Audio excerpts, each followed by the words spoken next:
Hello folks, this is Don Cloud from Cloud Financial with your May 2015 Educational Economic Update.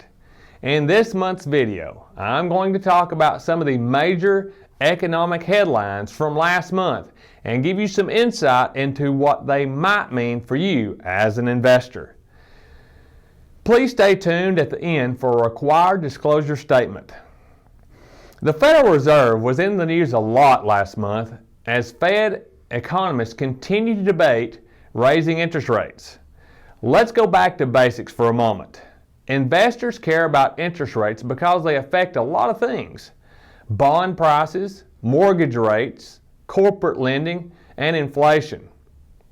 If you own bonds, you'll see that when interest rates go up, bond prices tend to go down as bonds paying higher interest rates come onto the market. If you're in the market for a car or a house, higher interest rates will translate into higher loan rates and larger monthly payments. Businesses will also have to pay higher rates for credit, which can translate into millions or billions of dollars in extra cost. So why is the Fed going to raise interest rates?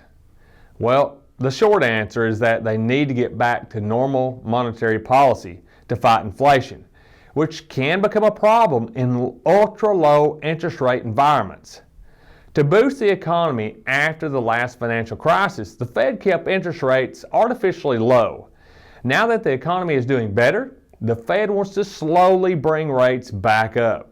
However, the latest data shows that the economy may still be vulnerable to shocks, and the Fed doesn't want to rush interest rate hikes.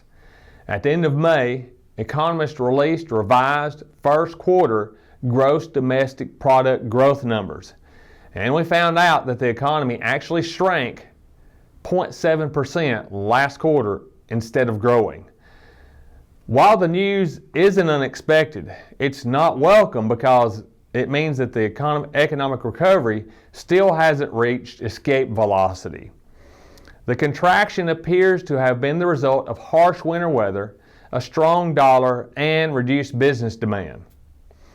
Though we don't have data on the spring quarter yet, many economists expect a significant rebound in economic growth. We've seen estimates ranging from 1 to 3.2%, so it's clear that there's a lot of room for debate on the economy right now.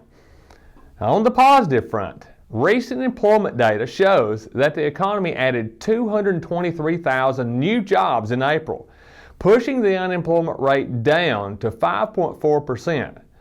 Wage growth also edged higher as some workers were able to earn higher paychecks in a more robust job market. In the weeks ahead, investors will be watching for more insight from the Fed into interest rate hikes. They'll also be poring over economic reports to see whether first quarter weakness continued in the second quarter. We hope to see further improvement in housing, manufacturing, and consumer spending as the year progresses. As always, we're keeping a close eye on financial markets and the economic environment. We'll let you know if and when we think changes to client strategies need to be made. That's it for the May Economic Educational Update. As always, if you have any questions or concerns about what we've discussed, please give our office a call at the number below. Once again, this is Don Cloud with Cloud Financial signing off for the month of May 2015. Please remember that nothing we talked about here is a recommendation.